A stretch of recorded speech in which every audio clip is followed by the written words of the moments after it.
Turned On. I'm your host, Tiffany Anton. I'm a psychotherapist specializing in sex and relationships. I hope to help you get turned on in life as well as inside of your bedroom.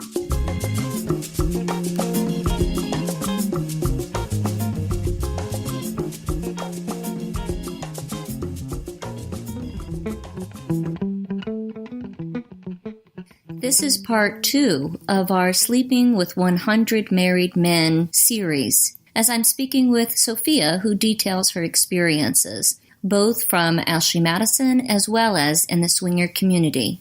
We might guess that affairs are higher than ever now, particularly with the sites such as Ashely Madison. Yet, according to an article by Dr. Justin Lehmiller, titled 10 Surprising Facts About Cheating and Infidelity, he states that despite the arrival of Ashely Madison and other websites designed to facilitate infidelity, the prevalence of cheating isn't any higher today than it was 20 years ago. In other words, it doesn't seem to be the case that these new technologies have encouraged more people to cheat. Rather, it's just given them would-be cheaters an easier way to do the deed. In this episode, we will discuss some of the desires that Sophia learned in the married men she was being intimate with, what she learned in the process, the role that safe sex plays, the swinging lifestyle, how her life has changed from being with 100 married men, and why she and other people who cheat are not really the enemy. Listen and learn more.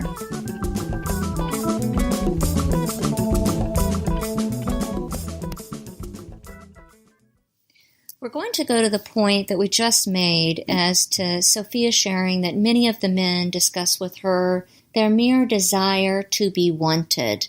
I'm interested in, was there any common thread among the men that you dated?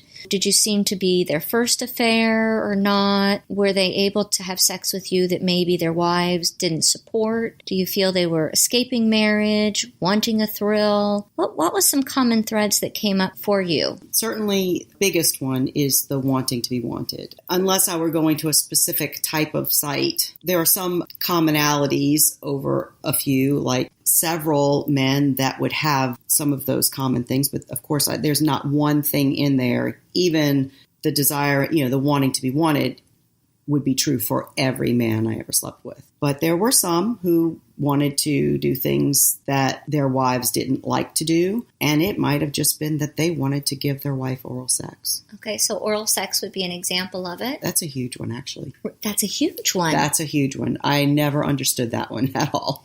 And they were interested in giving oral sex to their wives. Giving. Many women, I think, particularly in certain age groups of a different generation, that you were taught to believe your body's dirty. The Vagisil douche generation, I guess, that it's dirty, and would feel embarrassment and shame and would not allow their husbands down there at all.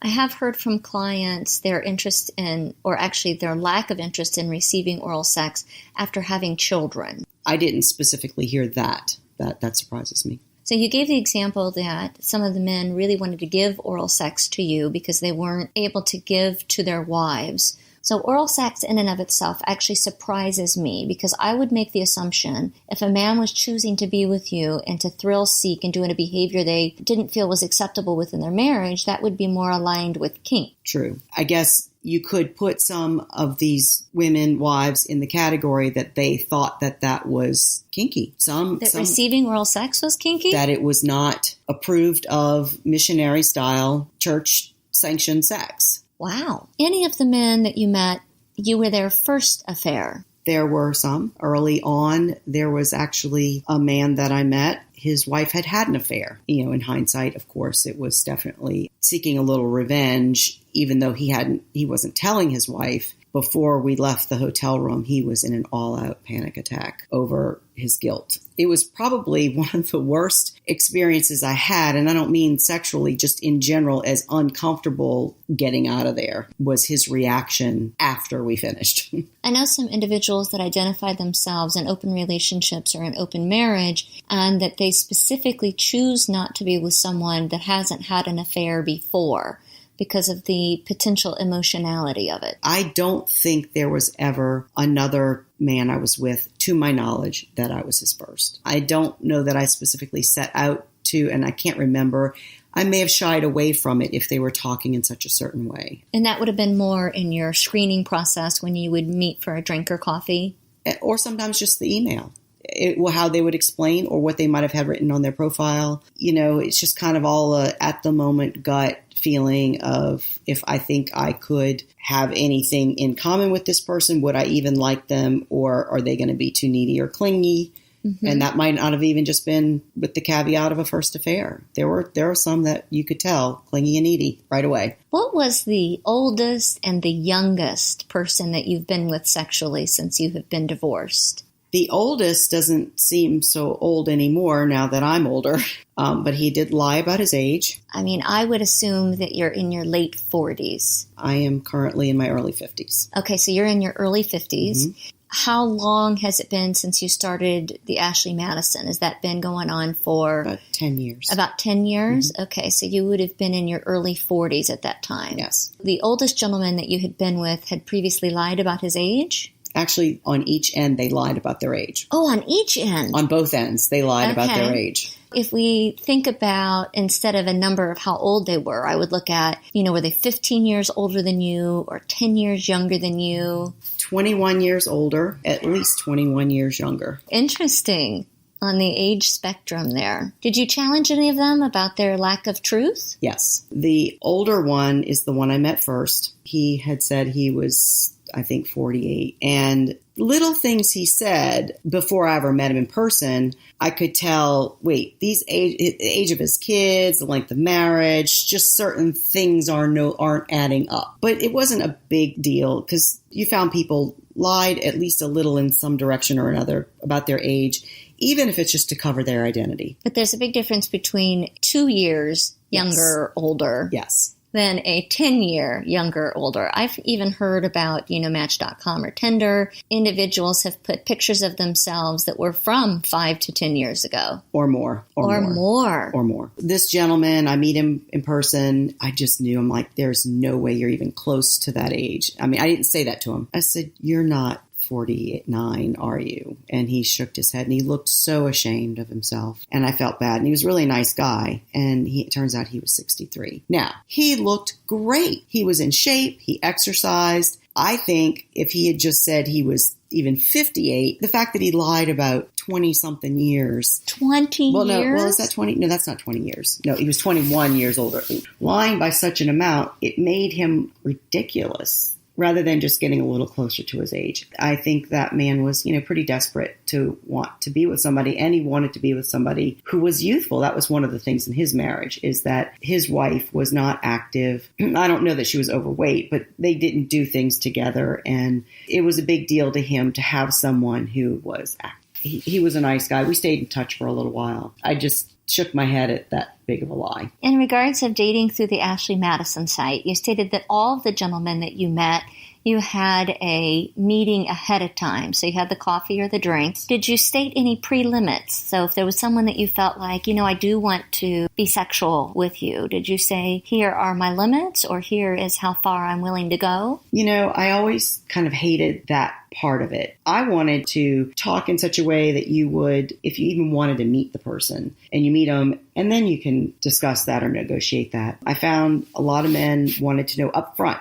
what you were willing to do, what you wanted to do, what you liked, like a roadmap. And I would just be like, let's meet and we can talk about that. Because if I don't So those were questions that you would receive via email? Yes. And I used to be, early on, I was like, who are these people? But it seemed to be that. So there's your common thread.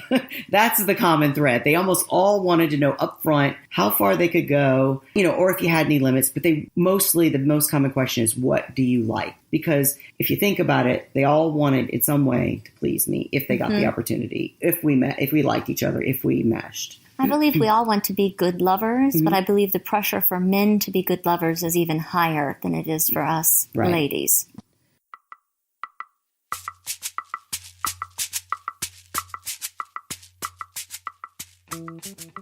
I was interested in looking about safe sex and STDs in the cheating community or swinging community, and there are some vast differences. According to the Journal of Sexual Medicine, unfaithful individuals are less likely to practice safer sex than openly non-monogamous individuals. In the article, cheaters have higher rates of STDs than people in open relationships by live science staff, stating that people who cheat on their partners are more likely to have unsafe sex than those in open relationships who don't need to hide their sexual straying. In the study, people in monogamous relationships who cheated on their partners were less likely to use condoms and less likely to discuss their history of STDs with their partners.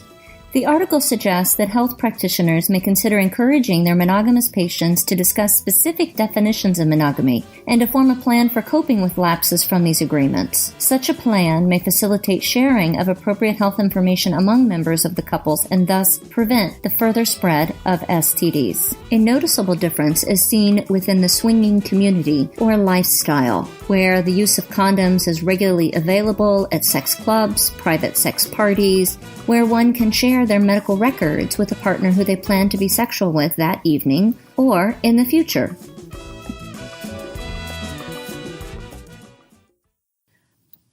As things heated up and got hot and heavy, and he was actually very adamant, like there was no contact, not even close to contact without a condom. When you say, he's saying, I'm not going to be sexual with you without a condom. Right. He was as adamant too. So it wasn't like I had to talk him into it. This one particular time, things progressed in such a way that he got so heated, he penetrated me without a condom, and I was pissed. And I never saw him again. I was pissed. So he did violate the limits that both he set and you agreed upon. And it was, oh gosh, I'm sorry, I just got carried away. Mm-hmm. And I didn't think that was okay at that time. One of the challenges that I see is that, condoms can work to highly reduce HIV, syphilis, chlamydia, but genital warts and herpes, you can get that from testicles, and their testicles hit up on our vulva or vice versa. So that the gentleman could get either of those two infections that way. So it's frustrating to realize that condoms help in more of a limited way in STDs.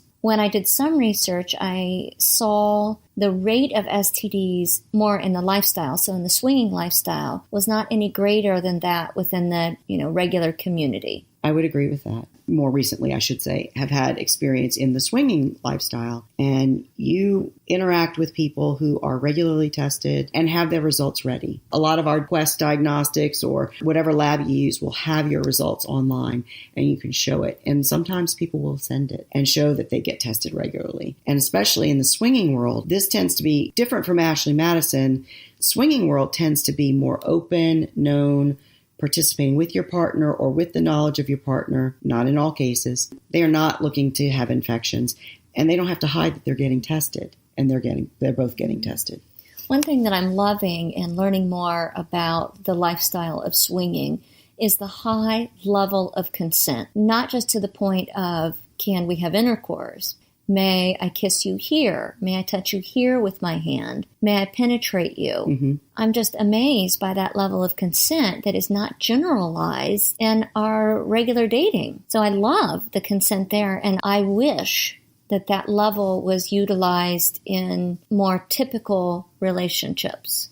Consent is a big issue right now, particularly on college campuses. Yes. But it is easily spoken within the swinging community. It is. I find that very impressive. Having participated in the swing community, I would say a lot of that has to do with every couple, if couples are participating together especially, they are the people who generally have more rules. Some couples, they'll have sex with 5 men, but she may not kiss him. Yeah, in another one of the podcasts, we discussed briefly both kind of swinging and other lifestyle options as open relationships. And we mentioned different couple rules. So an example I gave was the couple needs to swap together in the same room. Yes. Or that you can be in a room on your own, but I'm knowing, where you are and who you're with. So you just gave a great example of another limit, which would be yes to intercourse or oral sex or masturbating each other, but kissing is too intimate.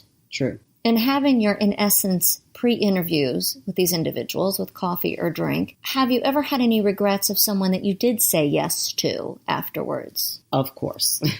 And regret not because they weren't nice, but because maybe looking back, it wasn't worth my time, so to speak.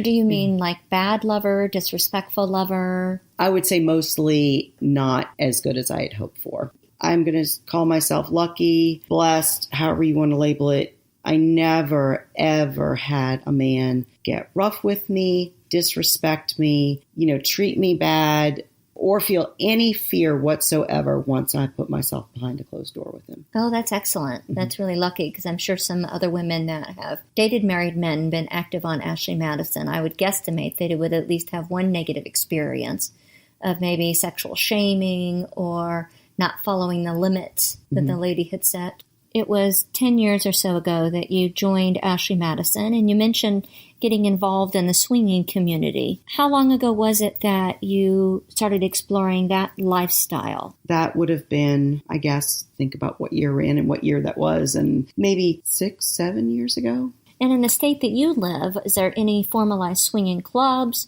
or do you meet more through swinging site SLS? How would you find out about swinger parties? So again, some states have lifestyle clubs. Sometimes you check on the website and you go to private house parties. Those private house parties can mean 60 people or just 4 people. When I started with any experimentation, the swing lifestyle, we'll call him Mr. Cavalier. That's who I was with. Oh, interesting. Okay. Especially since, well, I guess the word is monogamish with each other as far as an affair, and then we would swing together. Didn't know much about the swing world at all. He put some ads up on Craigslist, which now I'm thinking I would never do that again. We did go to a local club. Through meeting people on Craigslist, then we found out, because he didn't know about it either, SLS, which is Swing Lifestyle. Did you put a profile up on the SLS or on FetLife? SLS. On SLS? Mm-hmm. Did you ever have any regulars in your swinging? Like sometimes people prefer to swing with another couple that then becomes their regular. Mm-hmm. Yet at the same time, attending swinging parties, you might not see the same person ever again. There's a high level of diversity that occurs. Yes, I guess you could say both. Usually, at least, and everyone's different. Some people have a core group that they go to the parties with, and they really don't want to be alone, or be on their own, I should say, without their couple friends. In my experience so far, might get together with another couple more than one time, go do things with them. Generally parties or a club. Well, the parties, there are some parties that I go to that the same people have it, the same people attend. So you do see the same people. The clubs, not as much. About 5 years ago, would you have defined yourself as straight, bi, pansexual? What do you think your identity was that time, about 5 years ago? And has there been any change in that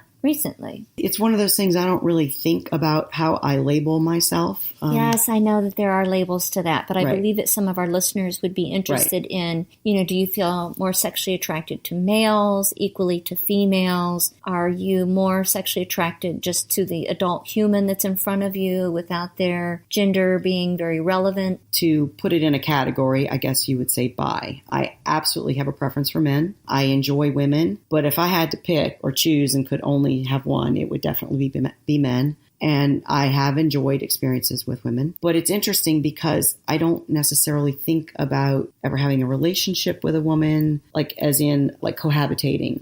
So some women who would consider themselves bisexual might sometimes have an exclusive relationship with a woman at one time and an exclusive relationship with a man at another. It sounds like you enjoy being with women on a friendship level and on an erotic level. I do. But thinking about having a long-term, maybe monogamous or monogamish relationship with just them wouldn't be something that would be your preference. True. Has your identity as being, when we use the labels, and so pardon me for that again, do you think that that's been steady throughout the time that you have been more sexually exploratory, or has it changed? I would say, I guess if I had to check a box and put myself in the bisexual category, sometimes I felt more intensely about it than others.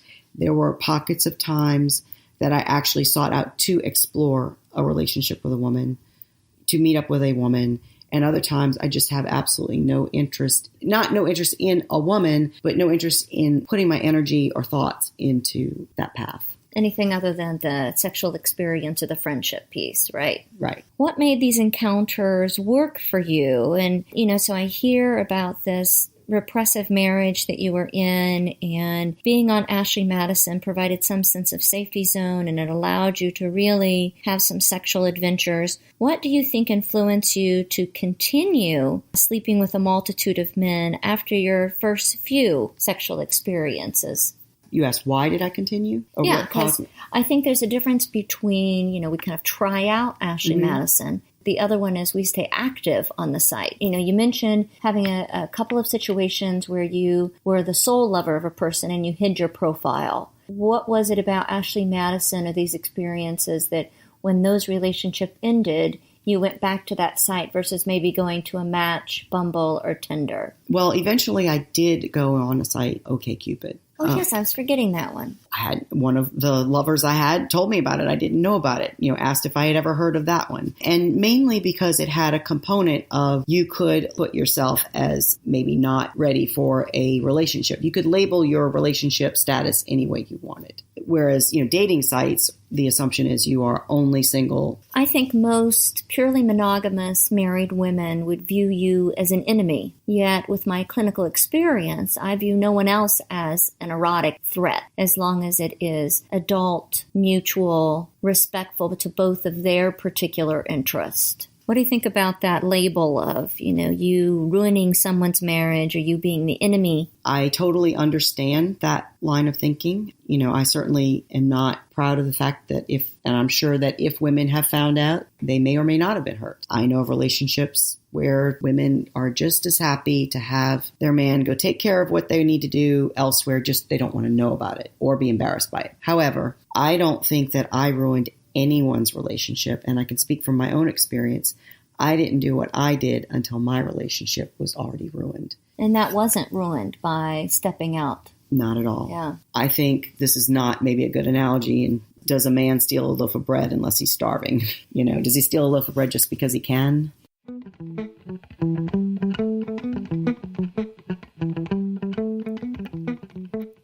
In the International Journal of Sexual Health, Volume 24 in 2012, Issues 2, titled Motivations and Emotional Consequences Related to Engaging in Extramarital Affairs. The purpose of the study was to allow adults who were actively engaging in extramarital relationships to explain their motivations and emotions. The research found sexual needs, emotional needs, and falling in love to be major reasons for beginning affairs. Both men and women were equally likely to cite sexual or emotional motivations if their primary relationship was not satisfying in either of these elements. Most participants reported experiencing both negative and positive emotions in consequence of their affairs. The study illustrates the complexity of these types of relationship. When you and I were talking on the phone to set up our interview, when I knew that you were going to be into town, I mentioned my belief that if someone is interested in having an affair, if it's not going to be you, it's going to be someone else. It's going to be a Tammy or a Stephanie. I think it's based upon some of the intentions.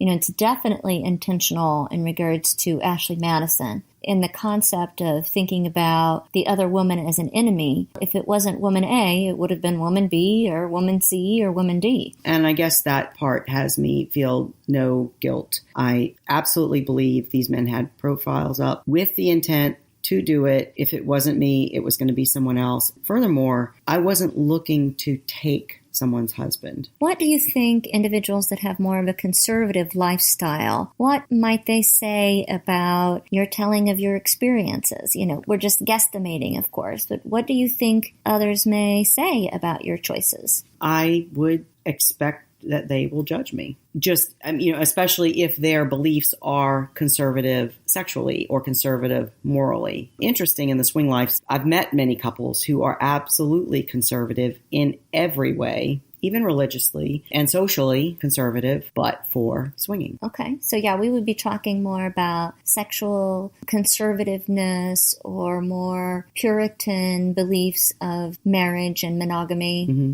Do you continue to engage in Ashely Madison currently or swinging? Do you consider yourself in a lifestyle, or what kind of your status right now with your sexual exploration or relationship status? Well, I have been in a very happy relationship now for several years. We do consider ourselves swingers. We have a profile. Neither one of us have Ashely Madison or any other dating profiles at the moment, other than our common SLS. We have not been active with it for one reason or another. Busy. Sometimes we just feel more into each other, and sometimes it's almost like deciding to go on a vacation or do something you wouldn't ordinarily do. It's more of an occasional treat, if you will, than to be the need to be anything steady at this moment. If I can jump topics a little bit, how do you feel that your life is different now, Sophia, having slept with 100 men? I'd like to say that, first of all, the 100 is an estimate, and it sort of came out of a joke, but it probably is really very close, and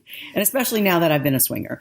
Right, because a swinger party, you can be sexual with, 6 people just on a Friday night. Absolutely. It's a nice round number. It came out of the relationship that I'm in now. Once that gentleman asked me, so how many men do you think you've slept with? And, because he would hear my experiences from time to time, he would throw out, you think it's 100? I'm like, I don't know. And then, it's like, that might not be too far off the mark. We might be underestimating or overestimating a pinch. Right? A pinch. So looking at how is your life different from having many encounters? My life is different because I feel like so many of my experiences, and I will call this a journey, I learned things. I didn't set out to learn anything. I didn't know I had anything to learn. But what I learned a lot about relationships, ironically enough, and the appreciation of a relationship. And some of that also comes out of my own marriage that wasn't good and knowing what could be different. Having a wonderful man in my life who is very communicative,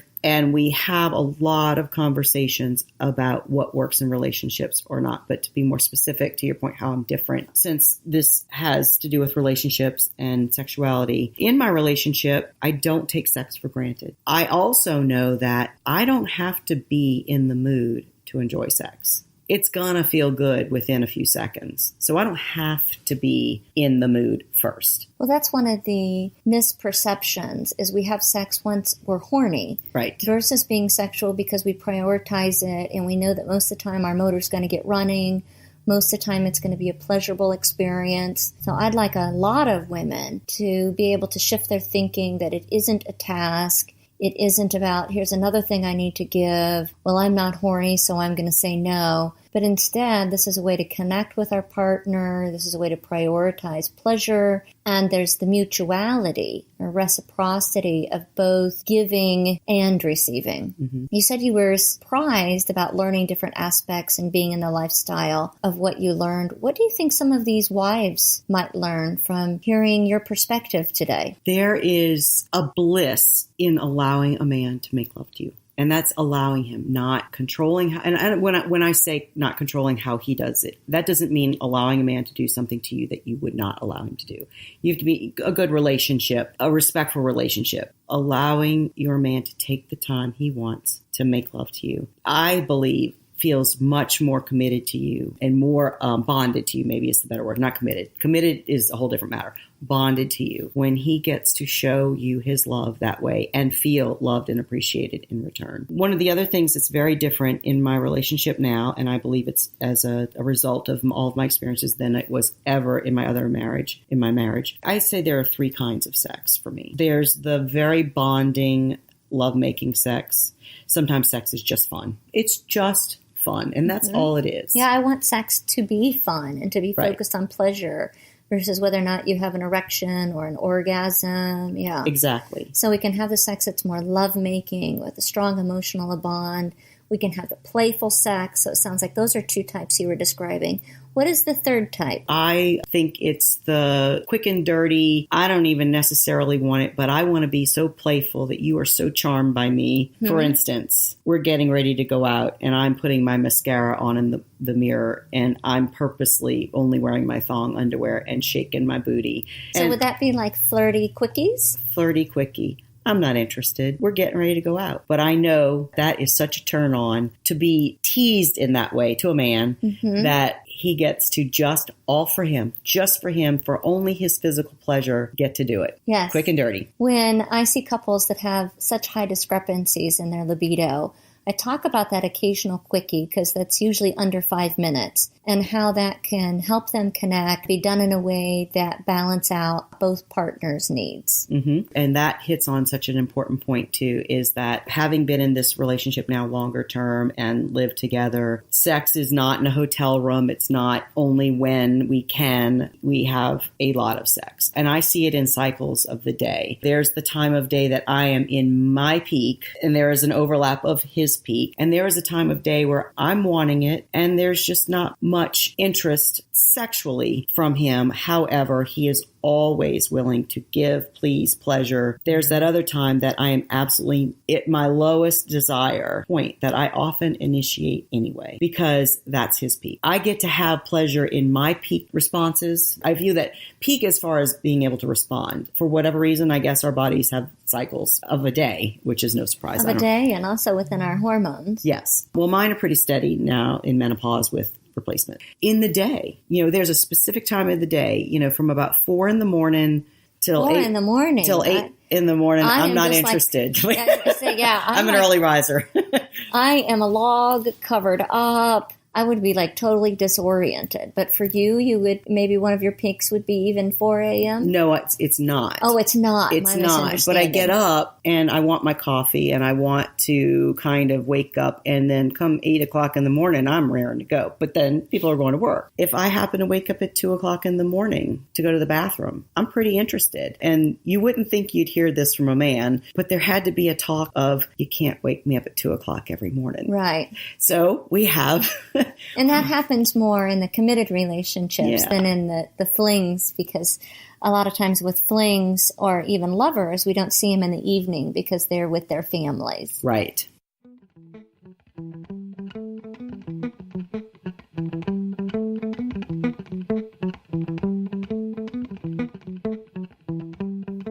As we wrap up part 2 of Sleeping with 100 Married Men, and my note that being the lover, the mistress, or the other person doesn't necessarily mean that they're the enemy. In reviewing an article by Douglas LeBeer that was in the Huffington Post titled, "Can Adultery Be Healthy? 6 Kinds of Sexual Affairs and How They Can Be Good for You." Instead of discussing the different types of affairs, I would like to highlight what he mentioned about learning from affairs. He states that you might assume that you can isolate your affair from the rest of your life, or that you might not give much thought to its consequences. Both are mistakes. If you're contemplating an affair or in the midst of one, consider the following. Some affairs are psychologically healthy. That's right. An affair can help leverage you out of a destructive or deadened relationship that's beyond the point of renewal.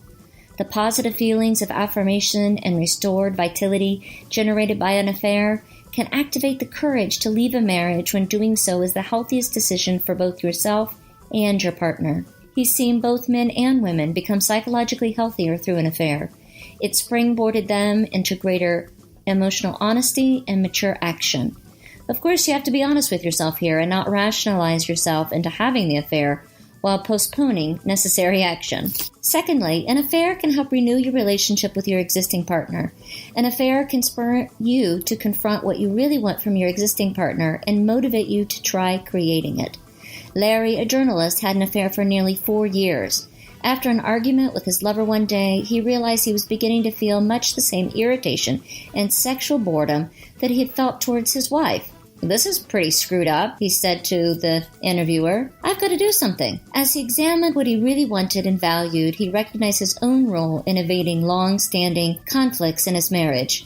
He saw that he wanted to experience what he did during the affair, but with his wife. Quoting, "I want my wife and lover to be the same person." Larry began to confront, and with his wife's participation, the real problems in their relationship and the steps it would take to rebuild it. Third, he states, there's always a reason for beginning an affair, and it relates to some issue in your existing relationship.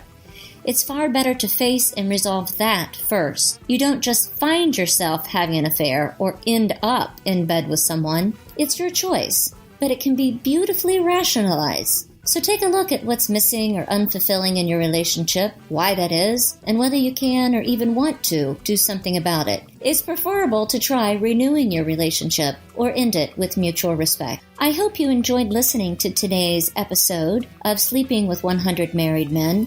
I'm very appreciative of Sophia in sharing her story. If you like this story, subscribe to the channel on Tiffany Turned On iTunes. Give us a star rating. Write a review. If you're an Android user, you can check us out on Stitcher or Google Play. Thank you for listening.